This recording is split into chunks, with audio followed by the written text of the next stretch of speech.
ओम शांति। 12/4/2022 प्रातः मुरली। ओम शांति। बाप दादा मधुबन। मीठे बच्चे, तुम दुख हरता शुकरता बाप के बच्चे हो। तुम्हें मनसा वाचा कर्मना किसी को भी दुख नहीं देना है, सबको सुख दो। आज का प्रश्न है, तुम बच्चे मनुष्य से देवता बनते हो, इसलिए तुम्हारी मुख्य धारणा क्या होनी चाहिए? तो बाबा ने बताया, तुम्हारे मुख से जो भी बोल निकले वह एक एक बोल मनुष्यों को हीरे जैसा बना दे। तुम्हें बहुत मीठा बनना है, सबको सुख देना है, किसी को भी दुख देने का ख्याल न आए। तुम अभी ऐसी सतयुगी स्वर्ग की दुनिया में जाते हो जहाँ सदा सुख ही सुख है, दुख का नाम निशान नहीं। तो तुम्हें बाप की श्रीमत मिली है, बच्चे बाप समान दुख हरता सुख करता बनो। तुम्हारा धंधा ही है सबके दुख हर कर सुख देना। आज की मुरली का गीत है, इस पाप की दुनिया से ले चल कहीं दूर। ओम शांति। बच्चों ने यह गीत सुना, बच्चे जानते हैं कि हम पुरुषार्थ करते हैं ऐसी दुनिया में जाने के लिए जहाँ एक तो माया नहीं होती और कभी भी मनसा वाचा कर्मना कोई को कोई भी दुख नहीं देते। इसलिए उनका नाम ही है स्वर्ग, पैराडाइज, वैकुंठ। और बरोबर वहाँ के मालिक श्री लक्ष्मी श्री नारायण का चित्र भी दिखाते हैं। प्रजा का तो चित्र नहीं दिखाएंगे, लक्ष्मी नारायण का चित्र है, जिससे सिद्ध होता है कि उन्हों की राजधानी में जरूर ऐसे ही मनुष्य होंगे। भारत में ही यह स्वर्ग के मालिक थे, जहाँ दुख का नाम निशान नहीं रहता। मनसा वाचा कर्मना कोई को भी किसी को दुख नहीं देते। बाप भी कभी किसी को दुख नहीं देते हैं। उनका नाम बाला है, दुख हरता सुख करता। वह बैठ तुम बच्चों को पढ़ाते हैं। इस दुनिया में सभी मनसा वाचा कर्मना एक दो को दुख देने वाले हैं। वहाँ मनसा वाचा कर्मना सब सुख देने वाले हैं। परमपिता परमात्मा के सिवाय कोई भी स्वर्ग का मालिक बना नहीं सकता। बरोबर स्वर्ग था।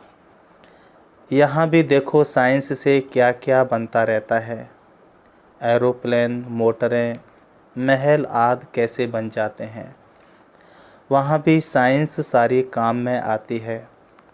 ऐसे नहीं जमीन से कोई वैकुंठ निकल आएगा। जैसे दिखाते हैं द्वारका समुद्र के नीचे चली गई, जो समुद्र के नीचे जाएगी वह तो गलकर ख़त्म हो जाएगी। नए सिर सब कुछ बनना है तो बाप से, जबकि हम बादशाही प्राप्त कर रहे हैं तो मनसा वाचा कर्मना किसके प्रति बुद्धि में दुख देने का ख्याल नहीं आना चाहिए। भले यह है ही माया का राज्य, मनसा तूफान तो आएंगे, बाकी दिल में किसी को दुख देने का ख्याल भी नहीं आना चाहिए।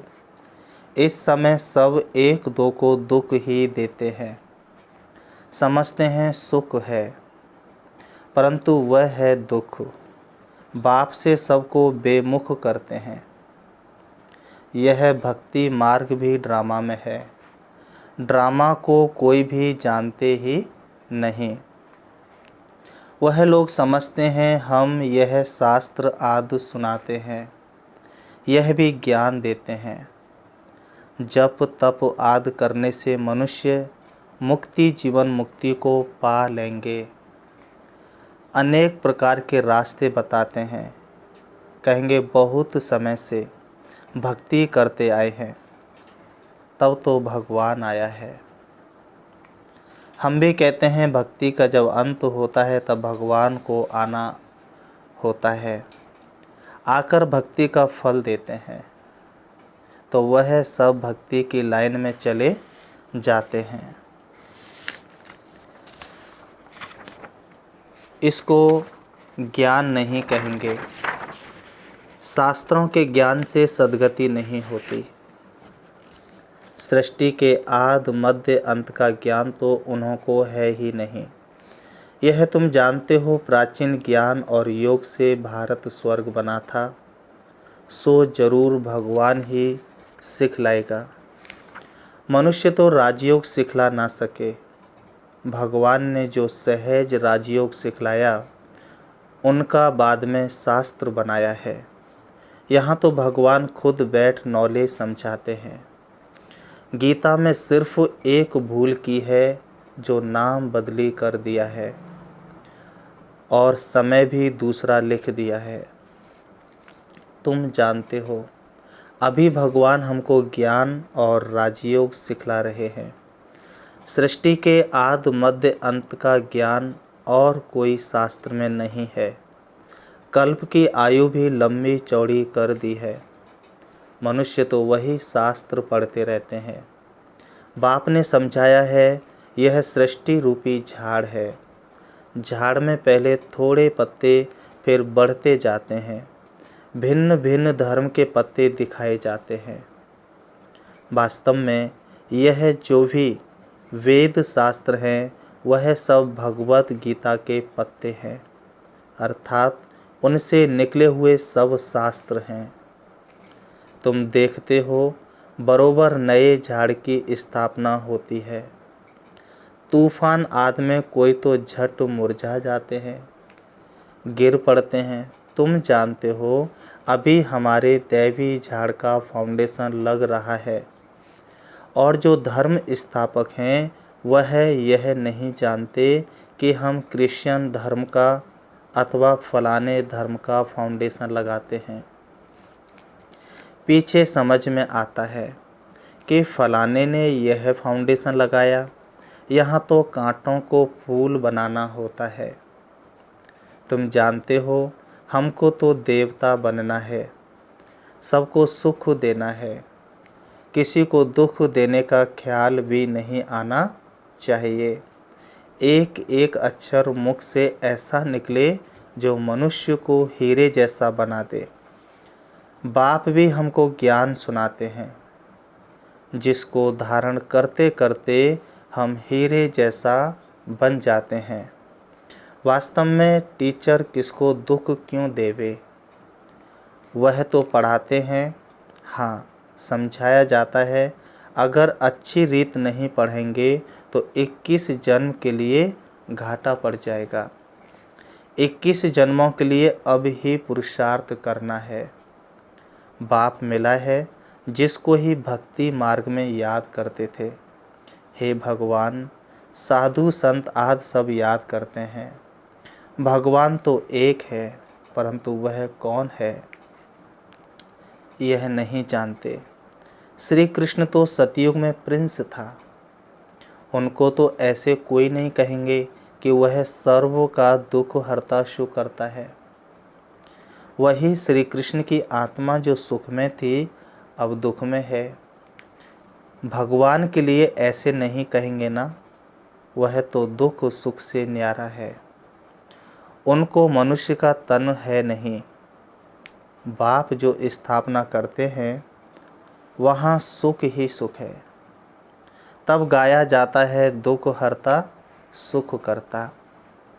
तुम जानते हो, हम रावण के राज्य में आधा कल्प दुखी थे। अल्पकाल का सुख रहता है, बाकी दुख ही दुख है, जिसको सन्यासी लोग काग विष्टा समान सुख कहते हैं। क्योंकि विकार से पैदा होते हैं ना, लेकिन कोई पवित्र प्रवृत्ति मार्ग भी होगा जहाँ कोई भी विकार नहीं होगा। बरोबर वह सतयुग में था। उसका नाम ही है स्वर्ग। वह है पवित्र मार्ग स्वर्ग। फिर पतित बनते हैं तो उनको कहा जाता है नर्क, भ्रष्टाचारी मार्ग। यह दुख सुख का खेल बना हुआ है। मनुष्यों को अभी अभी सुख, अभी अभी दुख। उनको यह मालूम ही नहीं कि स्वर्ग में सदा सुख होता है, दुख का नाम निशान भी नहीं रहता। यहाँ फिर सुख का नाम निशान भी नहीं है। बेकार में जाना यह तो दुख ही है। तब तो सन्यासी भी सन्यास करते हैं, परंतु वह है निवृत्ति मार्ग। सतयुग में प्रवृत्ति मार्ग था, वह था शिवालय। देवी देवताएं लक्ष्मी नारायण आदि के जड़ चित्र मंदिरों में भी कैसे ताज व तख्त से सजे हुए हैं।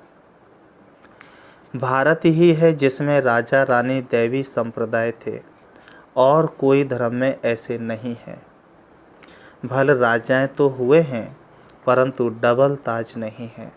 डबल ताज माना एक पवित्रता का ताज। बाबा ने कहा है, सतयुग में शुरू से ही राजाई चलती है। आदि सनातन डबल सिरताज देवी देवता धर्म था। वह धर्म कैसे स्थापन हुआ, यह सब बातें तुम बच्चे ही जानते हो।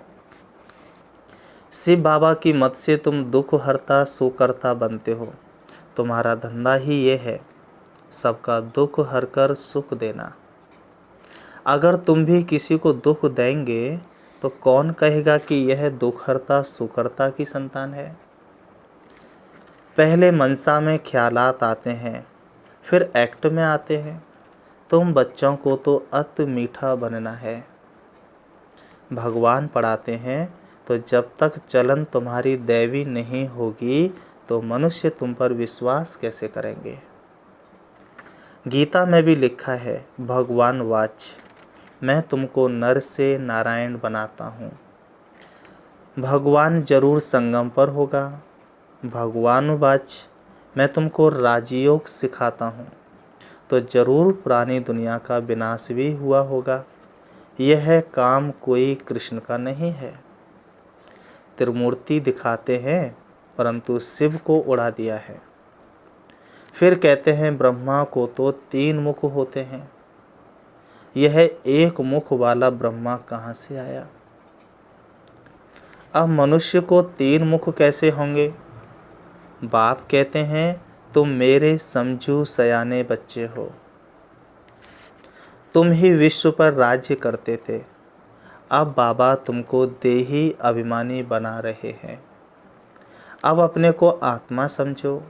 मुक्ति धाम में सबको अशरीरी बनाए भेज देते हैं। यहाँ आकर तुमने यह शरीर धारण किया है। शरीर धारण करते करते तुमको देह अभिमान पक्का हो गया है। अभी तुम अपने को आत्मा समझो। मुझ आत्मा ने 84 जन्मों का पार्ट बजाया है। अभी यह अंतिम जन्म है। ऐसे ऐसे अपने साथ बातें करो। बाप कहते हैं, अभी तुम देही अभिमानी बनो, वापस लौटना है, फिर तुम स्वर्ग में आएंगे। अभी तुम मेरे द्वारा स्वर्ग की बादशाही लेने की मेहनत कर रहे हो। बाप को तुम भूल जाते हो तो खुशी का पारा नहीं चढ़ता है। शास्त्रों में कितनी भारी भूल कर दी है। शिव बाबा को ही उड़ा दिया है। पूजा करते भी कह देते हैं नाम रूप से न्यारा है। अरे तब पूजा किसकी करते हो, याद किसको करते हो। कहते भी हो आत्मा भ्रकुटी के बीच में रहती है, परंतु आत्मा किसकी संतान है यह नहीं जानते। मैं आत्मा भ्रकुटी के बीच में रहे इस शरीर द्वारा पार्ट बजाता हूँ, इस पुतले को नचाता हूँ। कठपुतलियों का डांस होता है ना, वह दूसरे आदमी बैठ डांस कराते हैं। पहले पहले तो देही अभिमानी बनना है, और बाप जो कुछ समझाते हैं उसको धारण करना है। प्रदर्शनी में पहले पहले तो किसका परिचय देना है? बाप का परिचय समझाना है कि यह सबका बाबा है। वह है निराकार और दूसरा साकार प्रजापिता। दो बाबाएं हैं। तुम जानते हो लौकिक बाप भी है, पारलौकिक बाप भी है। वह हद का और वह है बेहद का। अब नई रचना रच रहे हैं। हम वर्षा से बाबा से लेते हैं। ऐसी ऐसी बातें अपने साथ करके पक्का कर देना है। देही अभिमानी बनना है। हम शिव बाबा के पास पढ़ने जाते हैं। परम पिता परमात्मा निराकार है, साकार है प्रजापिता ब्रह्मा। तुम हो प्रजापिता ब्रह्मा के मुख वंशावली ब्राह्मण। तुमको ब्रह्मा ने एडॉप्ट किया है।